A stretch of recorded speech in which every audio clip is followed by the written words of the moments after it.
They told me my father abandoned us. 26 years. I believed them until the day a complete stranger walked into my father's funeral, looked directly at me, and whispered, "He's not the man in that coffin." A moment. I couldn't breathe. I had buried my father less than an hour earlier. The funeral was over. People were leaving. Then this old man grabbed my arm. His eyes were filled with panic. "If you want the truth, don't let anyone leave this cemetery." Before I could answer, he disappeared into the crowd. I never saw him again. My name is Daniel Carter. I'm 34 years old.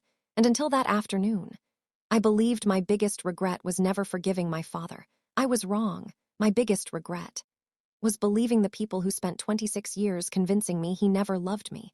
If you've ever discovered that everything you believed about your family was a lie, stay with me, because before the sun went down, I would learn that my father's funeral wasn't the end of his story. It was the beginning of mine when I was 8 years old. My mother told me my father had abandoned us. She said he packed a suitcase, walked out the front door, and never looked back every birthday. I waited for him to call. He never did. Every Christmas, I hoped a letter would arrive. Nothing. Eventually, I stopped asking questions. People in town pitied us. My mother worked 2 jobs. She never spoke badly about him. She simply said, "Some people aren't meant to be parents." For years, I believed her then.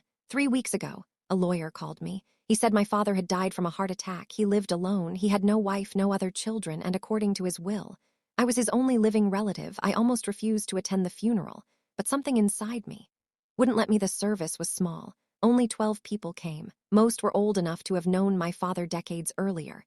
None of them spoke to me. They simply looked at me, with sadness, as if they knew something I didn't. One elderly woman quietly placed a hand on my shoulder. She whispered, "He talked about you every single week." I frowned. "That's impossible.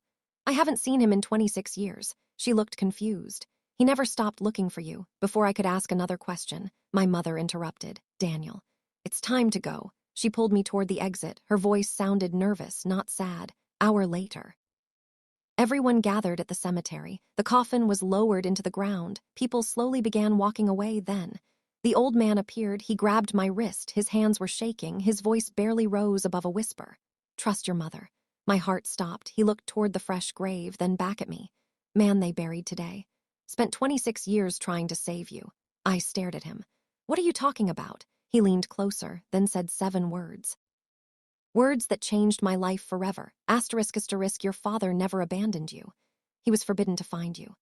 Couldn't move. The old man's words echoed inside my head. Asterisk, asterisk, your father never abandoned you. He was forbidden to find you. I could stop him. He disappeared between the rows of gravestones. I ran after him. Nothing. It was as if he had vanished. When I returned, my mother was already waiting beside her car. She looked angry, not worried, not confused, angry. "Who were you talking to?" I looked toward the cemetery entrance. "I don't know." She grabbed my arm. "You do." Her voice was trembling. "Stay away from that man." I pulled my arm free. "Why, for the first time in years?" She didn't answer. Instead, she got into her car and drove away. That night, I couldn't sleep. The old woman's words kept replaying in my mind. Asterisk, asterisk, he talked about you every single week. My father had abandoned me. Why would he spend 26 years talking about me? Nothing made sense anymore. At 11:43 p.m., someone knocked on my hotel room door. 3 slow knocks. I looked through the peephole. Nobody. Only a small brown envelope lying on the floor. No stamp. No address. Only my name. Asterisk, asterisk, Daniel Carter. Asterisk, asterisk, inside. There was a key, an old brass key, and one photograph. It showed my father, standing beside a blue storage locker. He was smiling on the back. He had written only one sentence. Asterisk, asterisk, if you're seeing this. They found me before I found you. Heart started racing. There was another piece of paper, a locker number. Asterisk, asterisk, 218, asterisk, asterisk, Union Station. The next morning, I arrived at the station just after 8. Locker 218 was still there. My hands were shaking as I inserted the key. Click, the door slowly opened. Inside, there wasn't any money, no jewelry, no family heirlooms. Only a worn leather journal, a VHS tape, and dozens of unopened birthday cards. Every single one had my name on it. Age 9, age 10, age 11, all the way to age 34. My eyes filled with tears. He had written to me. Every single year, I picked up the first envelope before I could open it. A voice behind me quietly said, "I wouldn't read those here." I turned around. It was the same old man from the cemetery. This time, he wasn't alone. Two men in dark suits had just entered the station. They weren't looking at the lockers, they were looking at me. The old man's face turned pale. "Here, they've been waiting for this day longer than you have," whispered. "Who are they?" He looked straight into my eyes, then answered. "People your father spent 26 years hiding you from." My heart pounded. The two men weren't rushing. They didn't need to. They walked through the station as if they already knew I had nowhere to go. The old man grabbed my arm. "Leave the locker." Now, I looked down at the journal, the letters. "Through the reason your father died." For a second, I thought I had misheard him. "What?" He didn't answer. Instead, he pulled me toward the emergency exit behind us. One of the men called out, "Daniel Carter." I froze. He knew my name. The old man didn't. "Keep walking. If they catch you, everything your father sacrificed dies with you." We reached the parking lot. The old man finally stopped. "My name is Thomas. I served with your father." I stared at him. My mother said he was an accountant. Thomas looked at me with pity. "No, wanted you to believe that. Spent 12 years working undercover." Every word felt impossible. Undercover, Thomas nodded. He was helping expose one of the largest financial crime networks in the country. People who lost everything. Didn't forgive him. I couldn't speak. My mother said, "He abandoned us." Thomas closed his eyes. "Your father begged the court to let him keep you." "Lost? What?" Thomas slowly reached into his coat. He handed me a folded document. It was old. The edges had turned yellow across the top. I read 4 words, *** family court order, ***. I unfolded it. My hands started shaking. My father's signature, my mother's signature, a judge's signature. Then one sentence caught my eye, ***, the father is prohibited from contacting the child until further notice." I read it again, then again. No. This couldn't be real. Thomas quietly said, "Your father never disappeared. Was forbidden to find you." Phone suddenly rang. Mom, for several seconds. I just stared at the screen. Thomas whispered, "Don't answer." I answered anyway. She was crying. "Daniel, where are you?" I didn't reply. Then she said something that made my blood run cold. "No, you opened the locker." I stopped breathing. "No." Silence. Then, "I never wanted you to find out this way." Line went dead. Thomas looked terrified. "We have to move. Right now." Before I could ask another question, a black SUV turned into the parking lot. It wasn't the same 2 men. There were 4 this time. One of them stepped out. He wasn't looking at me. He was looking at Thomas. Then he smiled. "I finally found you." Thomas whispered only 3 words. "Made mistakes." I frowned. "What do you mean?" He slowly looked at me. There were tears in his eyes. Then he said the one sentence I never expected to hear. ***, Daniel. Your father never trusted me." I couldn't breathe. Thomas lowered his head. "My biggest mistake was believing I could protect your father." The black SUV stopped only a few feet away. The driver's door opened. A man in a gray suit stepped out. He wasn't in a hurry. He looked at Thomas, then at me. Finally, he smiled. "Daniel, you've been lied to your entire life." Thomas stepped in front of me. "Listen to him." Man laughed. "That's funny. Coming from you." He reached into his jacket. Thomas immediately shouted, "Don't." The man slowly pulled out. Not a gun, a photograph. He tossed it onto the hood of the SUV. I looked down. It was my father standing beside Thomas. Both men were smiling. The date was printed at the bottom, ***, 8 months before your father's death, ***. What is this?" The man answered. "The day Thomas betrayed your father." Thomas closed his eyes. "I can explain." The man interrupted. "Been lying long enough." He turned toward me. "Ask him why your father disappeared for 6 months." I looked at Thomas. He couldn't meet my eyes. The silence was answer enough. The man continued. "Your father trusted Thomas with one secret. Only one. Within 48 hours. Our organization knew exactly where he was." Thomas whispered. "I never meant for anyone to get hurt." My heart pounded. "So you betrayed him?" Thomas slowly nodded. "I did. Not for money." Man smiled. "Tell him the rest." Thomas looked at me. "I betrayed him because your mother asked me to." Everything stopped. "No." I shook my head. "That's impossible. My mother didn't even know you." Thomas reached into his wallet, pulled out a faded photograph. It showed 3 people, my father, Thomas, and my mother, standing together, laughing, years before I was born. I stared at it. "Never seen this." Thomas nodded. "Because your mother made sure you never would."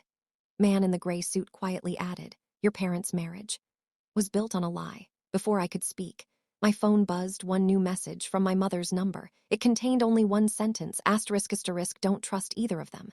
I can prove they're both lying, ***. Then a second message arrived, not from my mother, not from Thomas, not from the man in the gray suit. Unknown number. There was only a video. I pressed play. The timestamp showed Recorded 2 hours before my father's death. My father looked directly into the camera. His face was bruised. He knew he was going to die. He took a slow breath, then said the words that destroyed everything I thought I knew. Daniel, if you're watching this, your mother was trying to save us. Nobody spoke. The video ended. I watched the final frame over and over again. My father looked exhausted, bruised, terrified, but he had said one thing with absolute certainty. Your mother was trying to save us. Looked at Thomas, then at the man in the gray suit. Both had spent the last hour convincing me my mother had betrayed my father. Now my father was saying the exact opposite. Someone was lying, or everyone was, before I could speak. A car pulled into the parking lot. It was my mother's old sedan. She stepped out alone. No lawyers, no police, no bodyguards. She looked at me, then quietly said, "I'm done running." Man in the gray suit smiled. 26 years late. She ignored him instead. She walked straight toward me. "Lied to you." Tears filled her eyes. "But never because I stopped loving your father."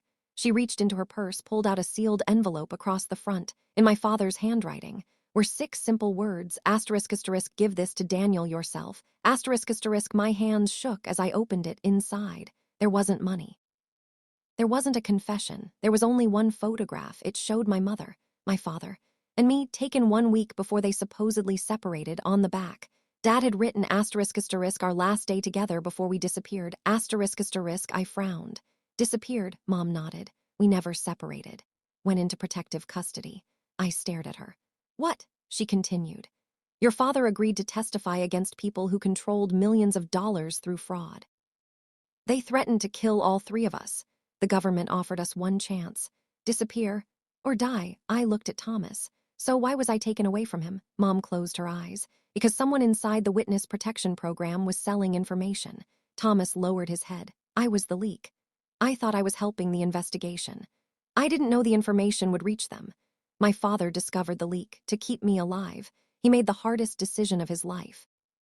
He signed papers making it look as though he had abandoned me. If anyone searched for me, they would stop looking at him. If anyone watched him, they would believe I meant nothing to him. For 26 years.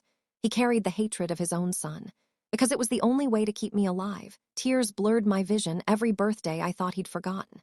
He had written me a letter. Every Christmas I thought he didn't care. He had bought a gift that was never delivered. Every year he asked one question: is Daniel safe? Mom handed me a small box. Inside were 34 birthday cards, one for every year of my life. The last one had never been opened. I unfolded it. My son, if you're reading this, then the truth finally reached you. I know you'll spend years wondering why I never came back. The answer is simple: because I'd rather have a son who hated me than a son I had to bury. If one day you learn the truth, don't remember me as the father who disappeared. Remember me as the father who stayed away so you could live. I couldn't stop crying. For 26 years. I believed I had been abandoned. The truth was far more painful. I had been loved. Enough for someone to sacrifice being remembered as a good father. The man in the gray suit quietly turned and walked away. Thomas surrendered himself to the authorities. My mother never asked me to forgive her. She simply waited. Months later, I visited my father's grave alone. This time, I wasn't angry. I placed the unopened birthday cards beside his headstone, then whispered the words I should have said years ago. Sorry, Dad.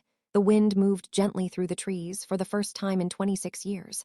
I felt something I thought I'd lost forever. Not answers, not justice, peace. Sometimes, the greatest act of love looks exactly like abandonment, until the truth finally catches up.